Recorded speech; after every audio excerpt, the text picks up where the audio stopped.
Hey, have you heard of Starlink Wi-Fi? Today we're flying on a Zipair from Incheon to Narita, trying out the Starlink Wi-Fi above the sky. From this Boeing 787 to real Starlink speed tests, let's find out together.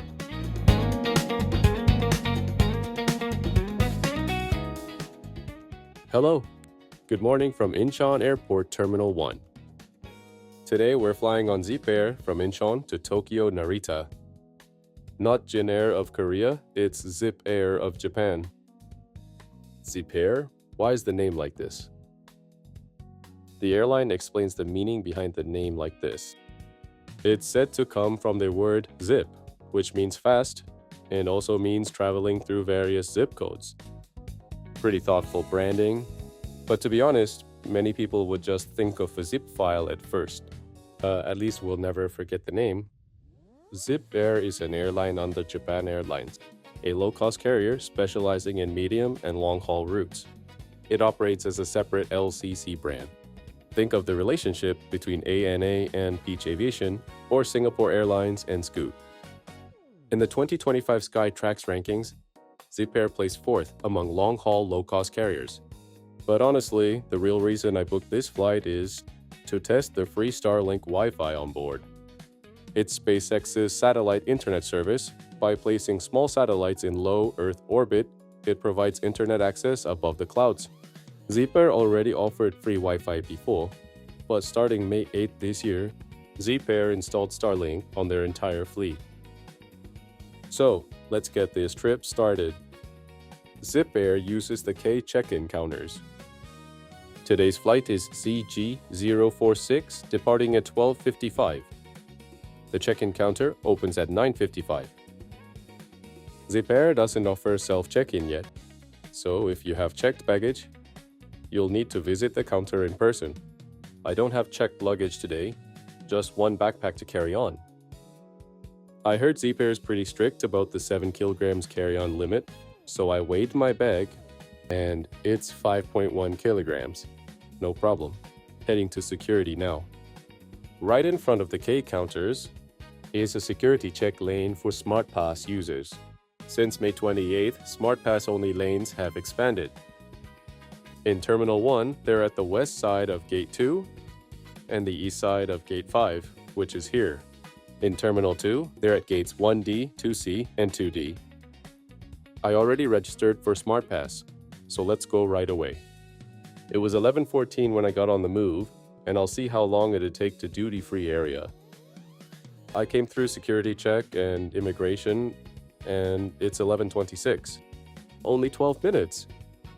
Zipair is basically a low-cost carrier, which means you even need to buy a bottle of water. A bottle of water on board costs 2,500 Korean won. I picked one up beforehand for 1,000 instead. Today's boarding gate is 107 at Concourse. To get there, you take the shuttle train, which is basically an underground subway. From the center of Terminal 1, head down to the platform level. There's a platform on the left and one on the right. Since the last train just left from the left platform, the next one should arrive on the right side. Trains alternate every 3.5 minutes between the two platforms. The display shows the countdown to the next train. Here's a small tip. Most people get crowded into the front doors, but instead, take the third door from the back. Because after about 3.5 minutes on the train, you'll be much closer to the exit, making for a faster walk to your gate. It will be helpful when you're running out of boarding time. But it still takes some time, so make sure to leave Terminal 1 at least 20 minutes before boarding. We are here, Gate 107. Zipair flights are usually assigned near here, between 107 and 113. And here's our Zipair Boeing 787-8. Zipair only operates Boeing 787s with 8 aircraft total. 6 of these were used ones from parent company Japan Airlines, while the other 2 are newly leased ones. Today's aircraft is one from Japan Airlines, about 14 years old. It's kind of old, but still has Starlink Wi-Fi. Whereas most LCCs stick to narrow-body aircraft, packed tight with economy seats, this LCC flies a wide body, which is pretty unusual. That's actually one of Zipair's key differentiators. This aircraft has 290 seats total, from the 18 full-flat premium seats to the 272 economy seats behind. Zipair plans to introduce longer aircraft, the Boeing 787-9s, in 2027. It seems like this airline is on a roll. Starlink is installed here. The layout is 3-3-3 with black leather seats. Even though the aircraft is fairly old, it looks like the seats are well maintained. But that's my seat, 50A. Seat pitch is about 31 inches. The passport just barely fits sideways. There's no IFE screen. On this Recaro CL3710 model, we have a USB port and a power outlet here, so you can plug in your charger. The headrest also adjusts up and down, as well as side to side. We're pushing back now. The 787's windows don't have physical shades. They're electronically dimmable. The window is set to the brightest setting. There's a noticeable yellow tint somehow. Let me adjust the color a bit. Please understand the tint is so yellow that it's still a bit off. We are departing from runway 33 left. Let's go to Tokyo.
You can dim the window this way.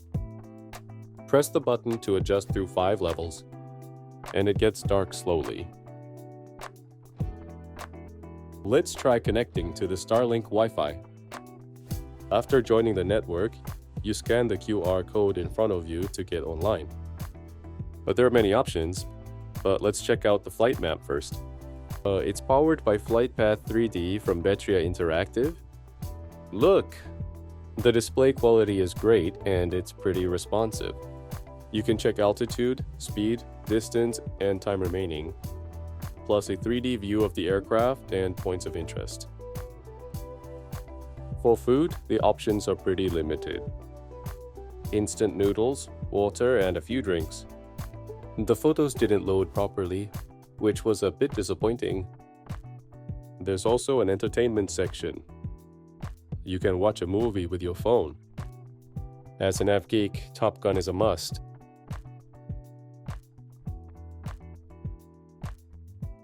But subtitles were only in Chinese, with no option to change. I'll rather watch YouTube. Is the Wi-Fi speed actually good enough for YouTube? Let me play my video. Hey, zero buffering.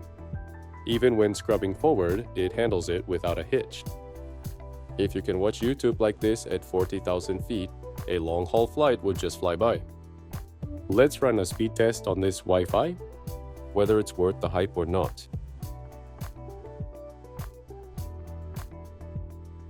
I can see it's provided by SpaceX Starlink.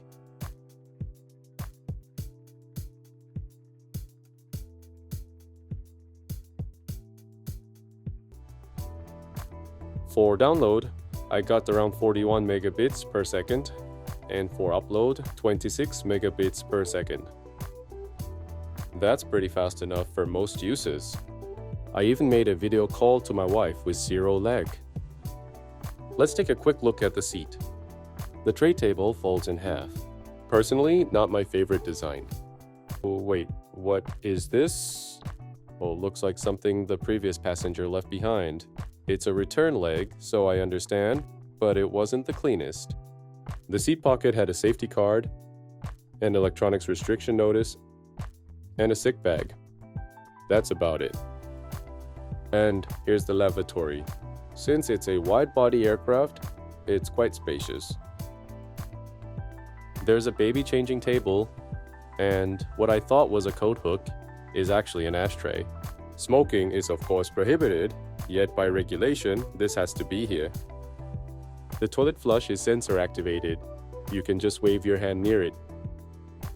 Today we have 262 passengers out of 290 seats, a load factor of 90.3%. It's been 2 hours after departure and we're getting ready to land. We'll be landing on runway 34 left at cloudy Narita shortly.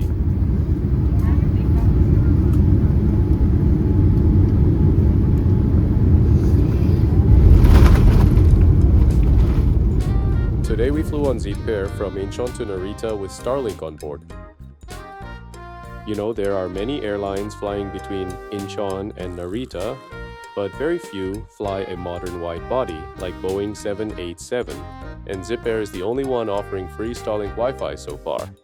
That said, the cheapest option, Air Premia, includes 15 kilograms of free checked baggage, while Zipair charges around 40,000 Korean won extra for up to 23 kilograms.